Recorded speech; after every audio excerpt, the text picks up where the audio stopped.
Son, the Holy Spirit. Amen. Close your eyes. Lord, thank you po sa maghapon. Kayo na pong bahala namin sa gabi. Bantayan niyo po yung daddy ko. Ganon din po si mommy. Help mo po sila sa kanilang problem. In Jesus' name I pray. Amen. The name of the Father, the Son, the Holy Spirit. Amen. Dali. Pray. In the name of the Father, the Son, the Holy Spirit. Amen.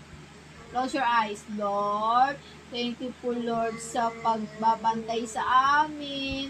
Huwag niyo po sanang pababayaan ng mami at daddy ko. Kayo na pong bahala sa problem nila.